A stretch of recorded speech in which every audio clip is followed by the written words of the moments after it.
The morning sun streamed through the tall windows of the congressional hearing room as people filed in for what many expected to be another routine education committee meeting. Lisa Carter adjusted her notepad and checked her pen for the third time. As a reporter who had covered Capitol Hill for over 10 years, she could sense when something big was about to happen. Today felt different. The room buzzed with quiet conversations as lobbyists, congressional staff, and concerned citizens found their seats. At the front of the room, a long mahogany table stretched across the space where committee members would soon take their places. The American flag stood proudly in the corner, and the official seal of Congress hung on the wall behind the chairman's seat. Jake Morrison walked into the room carrying a thick folder of papers. As the committee chairman, he had seen his share of heated debates, but lately, things had been getting more intense than usual. The country was divided on almost everything, and education policy was no exception. He set his folder down at the center of the table and glanced around the room. More people than usual had shown up today, which meant either really good news or really big trouble. Tony Rodriguez slipped into a seat near the front, keeping his phone close at hand. As Alexandria Ocasio-Cortez's chief of staff, he knew his boss well enough to predict when she might say something that would make headlines. AOC had been particularly fired up about education issues lately, especially after visiting several underfunded schools in her district. She had strong opinions about how the federal government should help fix the problems she had seen. On the other side of the room, Betty Williams found her usual spot behind where Senator John Kennedy would sit. She had worked for the Louisiana senator for many years and had learned to read his moods like a weather forecast. Kennedy was known for his folksy way of speaking and his ability to ask tough questions in a gentle manner. But Betty also knew that underneath his calm exterior was a sharp mind that missed very little. The room grew quieter as the committee members began to arrive. Representative Alexandria Ocasio-Cortez entered with confident steps, her dark hair pulled back and her expression serious. She had prepared extensively for today's hearing, armed with statistics about failing schools and students who were not getting the education they deserved.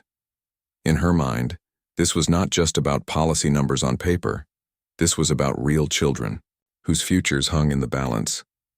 Senator John Kennedy followed a few minutes later, moving at his own steady pace. His white hair was neatly combed, and he wore his typical serious expression that somehow still managed to look friendly. He carried a single folder, much thinner than what most politicians brought to these meetings. Kennedy had his own way of preparing for hearings, and it usually involved listening more than talking. As the politicians took their seats, Lisa Carter noticed the tension in the room. She had covered enough of these meetings to know when opposing sides were ready for battle. AOC sat forward in her chair, clearly eager to make her points. Kennedy leaned back slightly, his hands folded calmly in front of him. The contrast between their body language told a story before anyone had spoken a word. Jake Morrison called the meeting to order with a sharp tap of his gavel. He welcomed everyone and explained that today's hearing would focus on federal education funding and how to best support schools across the country. He reminded everyone to keep their comments respectful and productive, but Lisa Carter noticed the slight worry in his voice. Morrison had been doing this job long enough to smell trouble brewing. The first few witnesses came and went without much drama. A school superintendent from Ohio talked about the need for more technology in classrooms. A teacher from California shared stories about overcrowded classes and limited supplies. A parent from Texas explained how her child's school had to cut art and music programs due to budget problems. Each testimony added fuel to the fire that was already building between the committee members. Betty Williams watched her boss carefully as the witnesses spoke.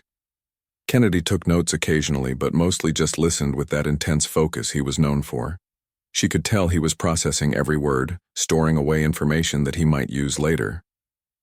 Kennedy had a reputation for asking questions that got to the heart of complex issues, and Betty suspected he was preparing to do just that. Tony Rodriguez kept checking his phone and glancing at AOC. His boss had been unusually quiet during the witness testimonies, which actually made him more nervous than if she had been asking lots of questions. AOC was not someone who stayed quiet for long when she felt strongly about something. Tony knew that when she finally spoke, It would be with passion and probably with some sharp words for anyone who disagreed with her. As the last witness finished speaking, Jake Morrison announced that it was time for committee members to ask questions and make statements. The real show was about to begin. Lisa Carter clicked her pen and prepared to write quickly. She had a feeling that whatever happened next would be worth remembering. AOC was the first to speak. She thanked the witnesses for their testimony and then launched into a detailed explanation of everything she thought was wrong with the current education system.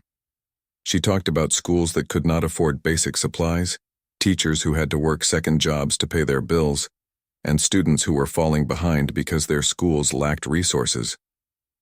Her voice grew stronger as she spoke, and her hands moved expressively to emphasize her points. She cited statistics about achievement gaps and funding inequalities. She mentioned specific schools she had visited and children she had met. Her passion was genuine, and everyone in the room could feel the intensity of her commitment to the cause. Kennedy listened quietly, occasionally making a note but never interrupting. His calm demeanor stood in sharp contrast to AOC's energetic presentation. Other committee members shifted in their seats, some nodding in agreement with AOC's points, others looking skeptical about her proposed solutions. The stage was set for what would become one of the most memorable exchanges in recent congressional history. Two very different politicians, with very different backgrounds and very different approaches to solving problems, were about to engage in a debate that would surprise everyone in the room. Lisa Carter could feel the electricity in the air as she waited to see what would happen next. The tension in the room grew thicker as AOC finished her opening statement about education problems across America. She had painted a clear picture of struggling schools and failing students, and now she was ready to point fingers at who she believed was responsible for these problems. Her eyes moved across the table until they landed on Senator John Kennedy. Lisa Carter leaned forward in her seat, sensing that something significant was about to happen. She had covered enough political meetings to recognize the moment when polite discussion was about to turn into something much more dramatic. The way AOC was looking at Kennedy told her that the real fireworks were just beginning. Jake Morrison tried to keep things moving smoothly by asking if other committee members had questions for the witnesses. But AOC raised her hand quickly, indicating she was not done speaking. Morrison nodded reluctantly, knowing that trying to stop AOC when she had something to say was like trying to stop a freight train with a paper wall. AOC stood up slowly, her chair scraping against the floor in the quiet room. She placed both hands on the table in front of her and looked directly at Kennedy. Her voice was calm at first, but everyone could hear the steel underneath her words. She began by talking about how education policy needed fresh thinking and modern approaches. She said that too many politicians were stuck in old ways of thinking that no longer worked for today's students.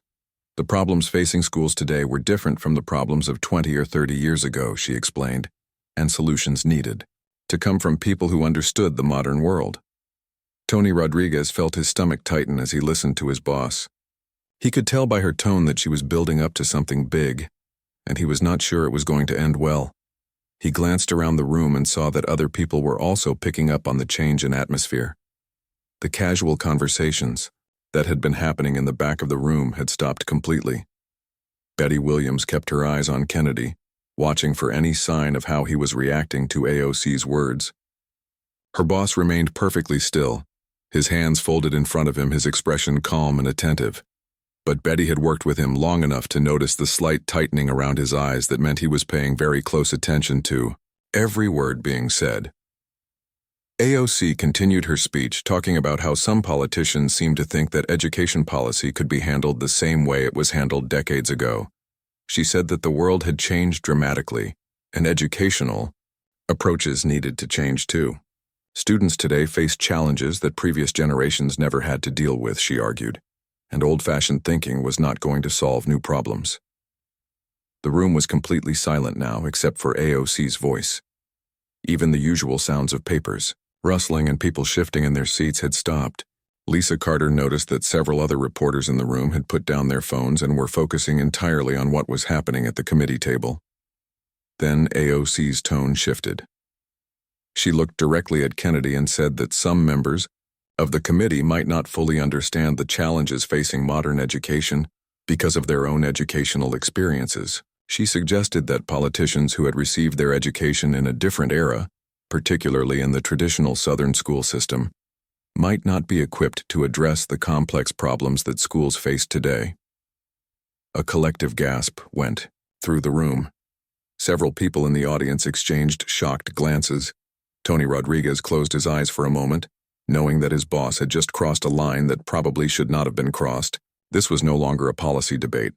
This had become personal. AOC was not finished. She continued by suggesting that Kennedy's educational background, rooted in what she called old-school Southern traditions, had probably not prepared him to understand the needs of diverse student populations or modern teaching methods. She said that while she respected his years of service, his outdated educational foundation made him the wrong person to be making decisions about 21st century education policy. The words hung in the air like smoke after a fire. Betty. Williams watched Kennedy's face carefully, but his expression had not changed at all. He continued to sit calmly, his hands still folded, looking at AOC with what appeared to be polite attention. If he was angry or hurt by her comments, he was not showing it. Jake Morrison cleared his throat loudly, trying to regain control of the hearing. He reminded everyone that the committee was there to discuss policy, not to make personal attacks on fellow members. But the damage was already done. AOC had essentially said that Kennedy was too old, too Southern, and too poorly educated to contribute meaningfully to modern education policy. Lisa Carter was writing furiously, knowing that she was witnessing the kind of moment that would be talked about for years. Political insults were nothing new in Washington, but there was something particularly sharp about what AOC had just said. She had not just disagreed with Kennedy's positions, she had attacked his intelligence and his qualifications in a very public way. Other committee members sat in uncomfortable silence. Some looked embarrassed by what they had just heard. Others seemed to be waiting to see how Kennedy would respond. The entire room was focused on the senator from Louisiana, wondering what he would say next. Kennedy slowly reached for the microphone in front of him. His movements were deliberate and calm, showing no signs of rush or anger. He adjusted the microphone slightly and looked up at AOC, who was still standing.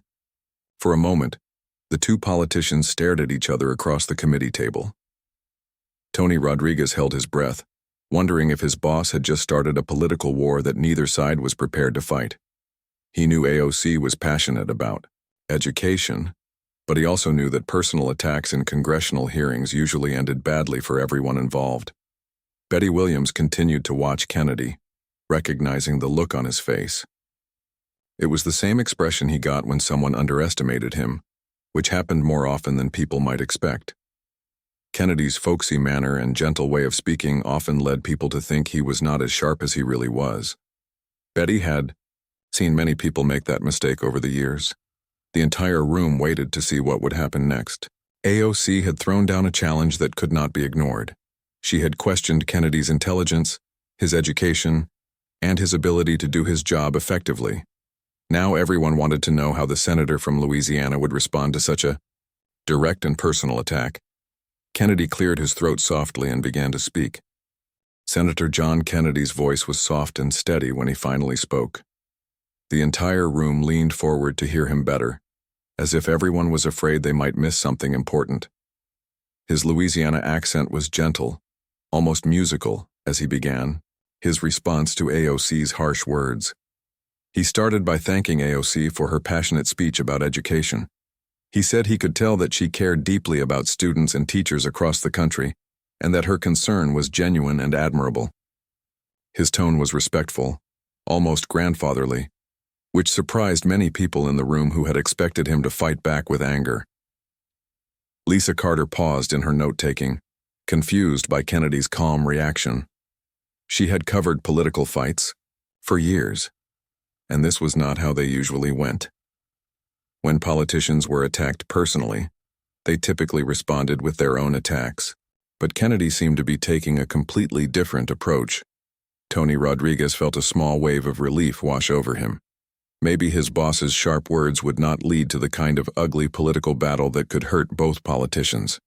If Kennedy was going to take the high road, perhaps this whole situation could be smoothed over without too much damage. But Betty Williams knew her boss better than that. She recognized the tone in Kennedy's voice. It was the same quiet, respectful tone he used when he was about to make a point that would surprise everyone in the room. Kennedy was not backing down. He was just getting started. Kennedy continued, speaking in his calm, measured way. He said that education was indeed a serious matter that deserved thoughtful discussion among serious people. He agreed with AOC that students today faced challenges that were different from those of previous generations. Technology had changed how people learned, he said, and schools needed to adapt to those changes. Jake Morrison began to relax slightly, hoping that Kennedy's reasonable response would help get the hearing back on track.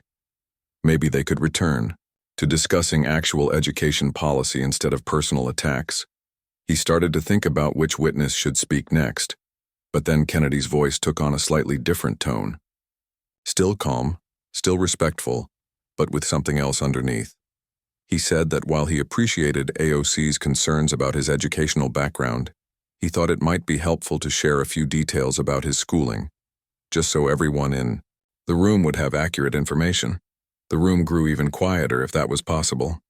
AOC, who had finally sat back down, looked across the table at Kennedy with a mixture of curiosity and wariness. She could sense that something was coming, but she was not sure what it would be. Kennedy began by talking about his childhood in Louisiana.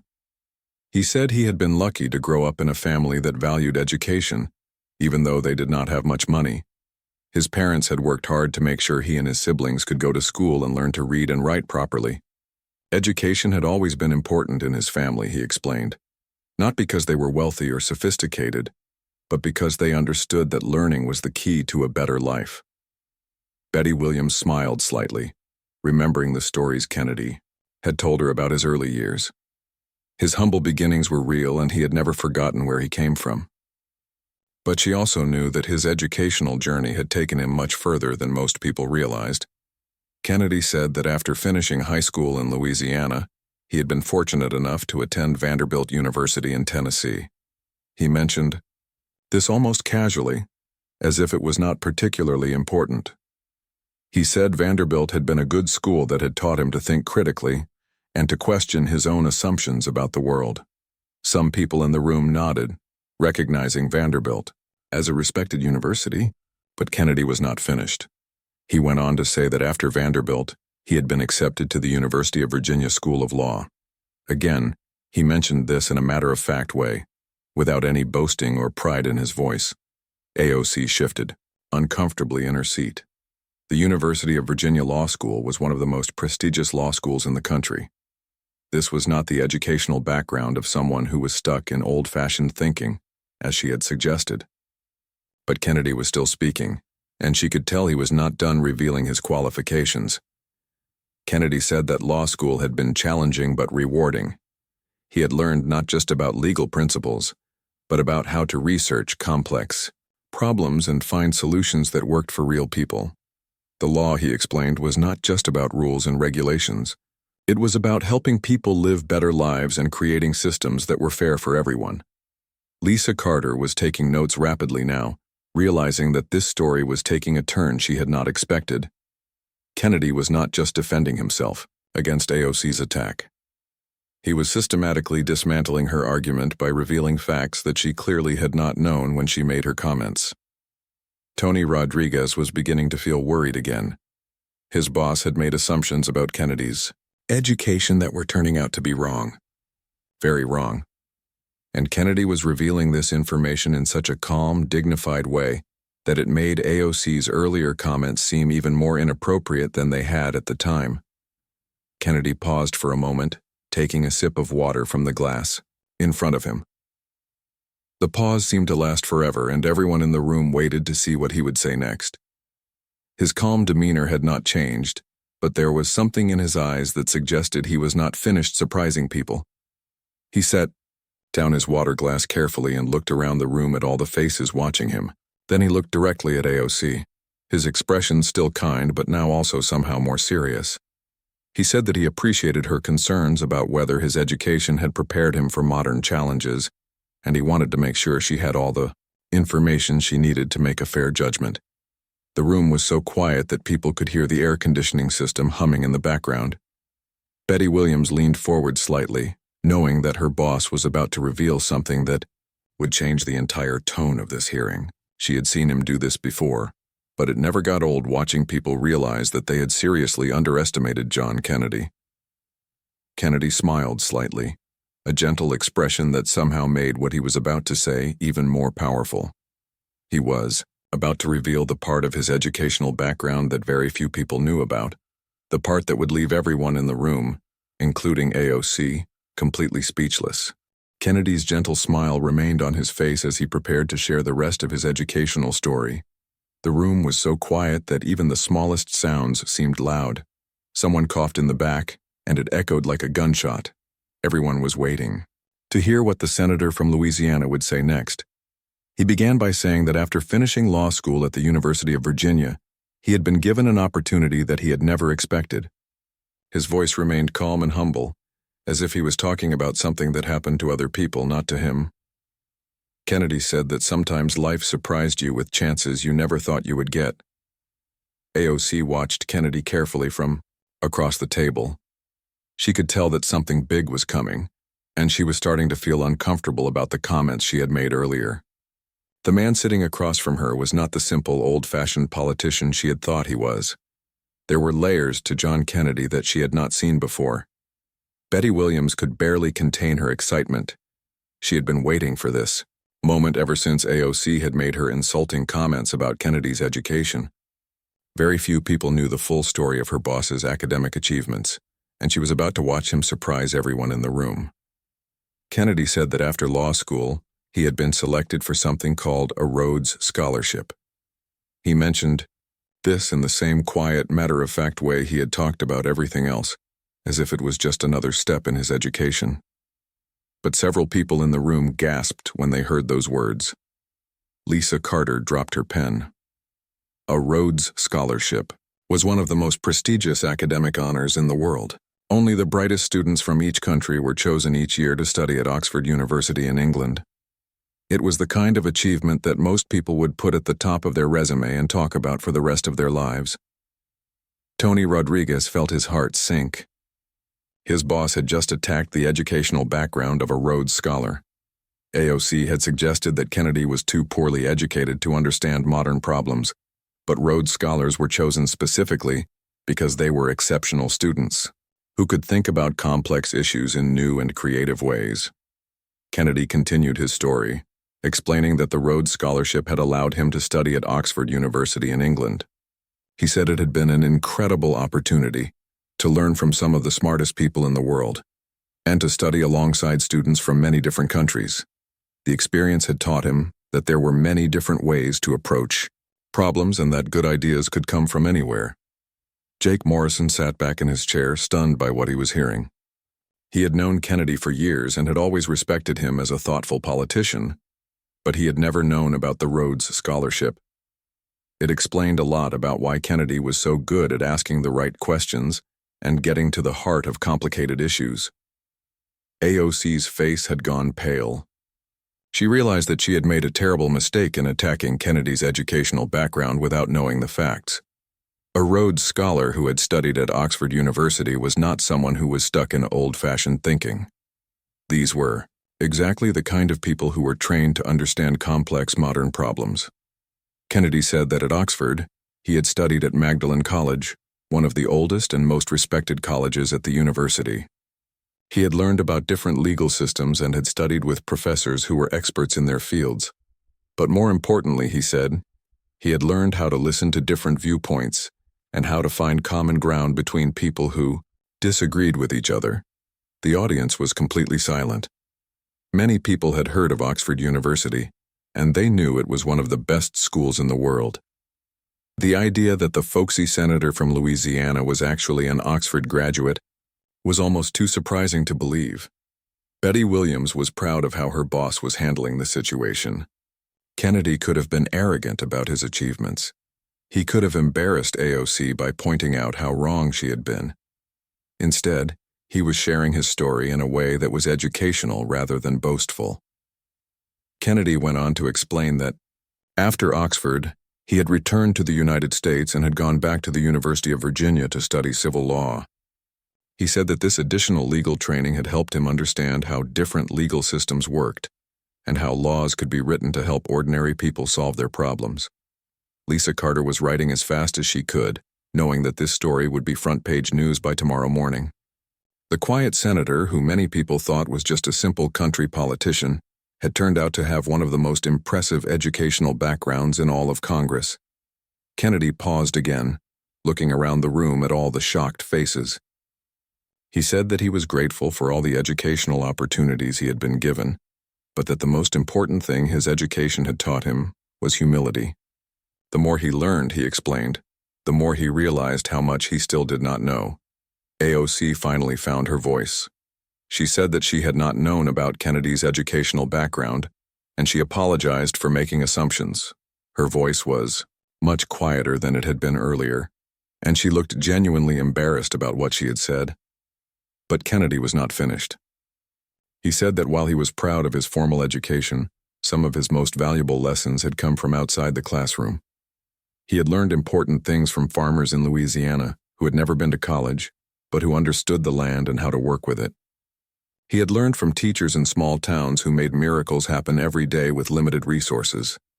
Tony Rodriguez realized that Kennedy was not just defending his own education. He was making a point about the value of all kinds of learning and the importance of respecting everyone's contributions to society. Kennedy said that effective leadership required both book learning and practical wisdom. A good politician needed to understand complex theories and policies, but they also needed to listen to the people they served and learn from their experiences. Education was not just about where you went to school, he said. It was about keeping an open mind and never thinking you knew everything. The room remained silent as Kennedy's words sank in. He had turned AOC's attack into a lesson about humility and respect. Instead of fighting back with anger, he had responded with grace and wisdom that left everyone in the room thinking about their own assumptions and prejudices. The silence in the room stretched on for what felt like hours, though it was probably only a few seconds. Kennedy had finished speaking, and now everyone was trying to process what they had just heard. The folksy senator from Louisiana had just revealed himself to be one of the most educated people in the entire Congress, and he had done it with such grace that no one quite knew how to respond. AOC was the first to break the silence. She stood up slowly, her hands shaking slightly as she gripped the edge of the table. Her voice was much different now than it had been when she made her earlier comments. Gone was the confident, attacking tone. Instead, she spoke quietly and with obvious regret. She said that she owed Senator Kennedy a sincere apology. She had made assumptions about his educational background without knowing the facts, and those assumptions had been completely wrong. She admitted that she had let her passion for education policy cloud her judgment, and she had spoken in a way that was disrespectful and unfair. Kennedy nodded graciously as AOC spoke. There was no anger in his expression, no sense that he was enjoying her discomfort. Instead, he looked at her with the same kind, patient expression he had worn throughout the entire exchange. When she finished her apology, he thanked her for her words and said that passion for important issues was never something to apologize for. The audience began to applaud, slowly at first, then building to a strong, sustained clapping that filled the entire room. People were not just clapping for Kennedy's impressive educational background, they were applauding the way he had handled a difficult situation with dignity and grace. He had been personally attacked, but he had responded with class and humility. Lisa Carter was frantically typing notes on her laptop, knowing that she was witnessing something special. Political apologies were rare in Washington, and genuine moments of mutual respect were even rarer. This was exactly the kind of story that people would be talking about for years to come. Betty Williams felt a surge of pride as she watched her boss acknowledge the applause with a simple nod. She had seen Kennedy handle many difficult situations over the years, but this might have been his finest moment. He had every right to be angry about AOC's comments, but instead he had chosen to turn the situation into a teaching moment about the importance of respect and understanding. Tony Rodriguez was relieved that his boss had apologized, but he was also worried about how this story would play out in the media. AOC's supporters might not appreciate seeing her admit she was wrong, especially to a Republican senator. But Tony also knew that most fair-minded people would respect her willingness to acknowledge her mistake. Jake Morrison was amazed by how the hearing had turned out. What had started as a potential disaster had somehow become an example of how political discourse should work. Two politicians with very different views had clashed, but they had found a way to treat each other with respect, even in the middle of a heated disagreement. Kennedy used the applause as an opportunity to make one final point. When the clapping died down, he said that this exchange had reminded him of something important about American democracy. The country worked best when people with different ideas could come together and debate those ideas honestly and respectfully. He said that he and AOC obviously disagreed about many aspects of education policy, and those disagreements were real and important. But their ability to have this conversation, even when it got heated, was what made America special. In many countries around the world, people could not openly disagree with their leaders without facing serious consequences. AOC nodded in agreement, and she added that while she still believed strongly in her positions on education funding, she had learned something valuable about the importance of knowing the facts before making judgments about other people. She said that Kennedy's educational background was impressive, but even more impressive was the wisdom and humility he had shown in sharing it. The hearing continued for another hour, but the tone was completely different now. AOC and Kennedy still disagreed about policy issues, but they disagreed respectfully. When AOC made a point about the need for more federal funding, Kennedy listened carefully and asked thoughtful questions. When Kennedy expressed concerns about government overreach, AOC considered his point seriously before responding. Other committee members seemed energized by the change in atmosphere. Jake Morrison found it easier to keep the discussion focused on actual policies rather than personal attacks. The witnesses who testified later in the hearing were more thoughtful in their comments, as if they had been inspired by the example set by AOC and Kennedy. As the hearing finally came to an end, people in the audience seemed reluctant to leave. They had witnessed something unusual and valuable, and they wanted to savor the moment. Lisa Carter overheard several conversations about how refreshing it was to see politicians treat each other with respect, even when they disagreed strongly about important issues. After the official hearing ended, AOC walked over to where Kennedy was gathering his papers. She extended her hand, and he shook it warmly. They spoke quietly for a few minutes, and though no one could hear exactly what they were saying, it was clear that they were having a friendly conversation about the issues they had discussed during the hearing.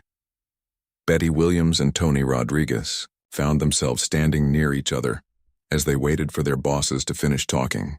Despite working for politicians on opposite sides of most issues, they discovered that they had a lot in common. Both were dedicated to public service, and both were proud to work for people who took their responsibilities seriously. Over the next few days, the story of the hearing spread quickly through social media and news outlets. Videos of Kennedy's response to AOC's attack were viewed millions of times, and the story was covered by newspapers and television stations across the country. Most of the coverage focused on Kennedy's impressive educational background, but many stories also praised both politicians for the way they had handled the situation. The exchange became a teaching moment that was used in political science classes and leadership seminars. Professors pointed to it as an example of how disagreements could be handled constructively and how admitting mistakes could actually strengthen rather than weaken a person's reputation. Both AOC and Kennedy continued to disagree about education policy and many other issues, but their relationship had changed. They had learned to respect each other as serious people who cared deeply about serving their constituents, even when they had very different ideas about how to do that best. The hearing had reminded everyone in the room, and everyone who heard about it later, that American democracy worked best when people could disagree without being disagreeable.